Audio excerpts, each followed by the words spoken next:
میں ابھی اپنی بیوی کے ساتھ بیٹھا ہوا کچھ باتیں کر رہا تھا تو اچانک سے اس نے مسکراتے ہوئے مجھ سے پوچھا ایک بات تو بتائیں. میں اندر سے ڈر گیا.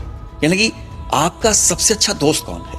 میں نے بغیر سوچے سمجھے بے ساختہ کہا ظاہر ہے سب سے بہترین اور سب سے اچھی دوست. امید ہو اس نے میرے اس جواب پر کوئی خاص توجہ نہیں دی، یا پھر شاید یہ بات اس کے لیے عام سی ہو کیونکہ ہم واقعی ہی بہت اچھے دوست ہیں. میرا ماننا ہے کہ انسان کی زندگی میں اس کا اصل دوست اس کی بیوی کو ہی ہونا چاہیے ہے، کیونکہ دنیا ساتھ چھوڑ سکتی ہے، وقت کے بدلنے پر رنگ بدل سکتے ہیں، لیکن جو عورت اپنا گھر چھوڑ کر اپنے ماں باپ کو چھوڑ کر آپ کے نام پر اپنی ساری زندگی آپ کے حوالے کر دیتی ہے، وہ صرف بیوی نہیں، وہ دکھ سکھ کی ساتھی ہے، دعا کی صورت ہے، اور اللہ تعالیٰ کی دی ہوئی سب سے بڑی نعمت ہے. میں ان مردوں میں سے بالکل بھی نہیں ہوں جو محفلوں میں بیٹھ کر اپنی بیویوں کو مذاق اڑاتے ہیں، جو دوستوں کو ہنسانے کے لیے اپنی بیویوں کے قصے سنا رہے ہوتے ہیں. مجھے گھن آتی ہے ایسی ویڈیوز دیکھ کر اور شرم بھی آتی ہے. جو عورت اپنی عزت، اپنی خوشیاں، اپنے خواب ایک مرد کے سپرد کر دیتی ہے، اس کا مذاق اڑانا دراصل اپنی ہی عزت کو گرانا ہوتا ہے.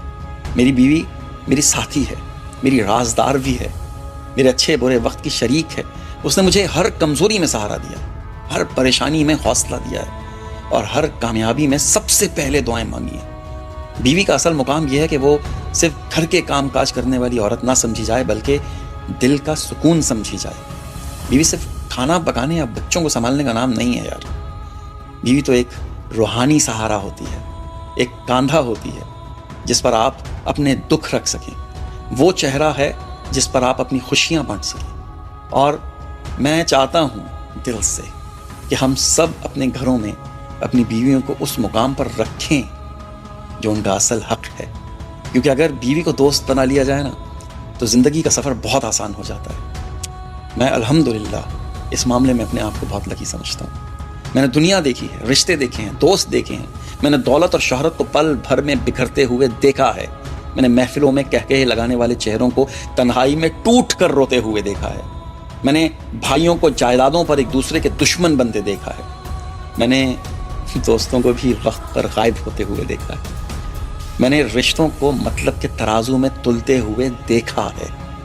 اور ان سب مشاہدات کے بعد میرا دل گواہی دیتا ہے کہ اصل دوست، اصل سہارا، اصل ہمسفر صرف آپ کی بیوی ہوتی ہے. کیونکہ دولت خزانے بھر سکتی ہے مگر دل کا خلا نہیں بھر سکتی. جسم کی طاقت وقت کے ساتھ مان پڑ جاتی ہے، جوانی کی چمک لمحوں میں جھلس جاتی ہے، چہرے کا حسن وقت کی گرد میں چھپ جاتا ہے. محفلوں کے کہکہے ایک دن خاموشی میں ڈھل جاتے ہیں، عہدے اور نسب دوسروں کے ہاتھ منتقل ہو جاتے ہیں، ہجوم کی تالیاں کسی اور کے لیے بجنے لگتی ہیں، حتیٰ کہ آپ کی اولاد بھی اپنی دنیا میں مصروف ہو جاتی ہے. ہم بھی کسی کی اولاد اپنی دنیا میں مصروف. لیکن ایک بیوی کا ساتھ اگر وہ دوست بھی ہو تو مرد وقت کے ہر وار کو سہ سکتا ہے. وہ بڑھاپے میں بھی سہارا بنتی ہے، بیماری میں بھی دلاسا دیتی ہے، اور آخری سانس تک آپ کی دعا اور آپ کی یاد بن کر رہتی ہے. یاد رکھیں، کامیاب شوہر وہ نہیں ہوتا جس کے پاس دولت ہو یا پھر شہرت ہو، بلکہ کامیاب شوہر وہ ہے جس کی بیوی اس کے بارے میں یہ کہے کہ یہ میرا سب سے بڑا سہارا ہے اور میرا سب سے اچھا دوست ہے. اور کسی زمانے میں نے ایک بات کہیں لکھی اور کہی تھی کہ اگر آپ اپنے بچوں کے لیے کوئی سب سے بہترین کام کر سکتے ہیں نا تو وہ ان کی ماں سے محبت اور اس کا احساس ہے. سمجھے؟ اگر میں کچھ زیادہ بول گیا ہوں تو میں معافی چاہتا ہوں، لیکن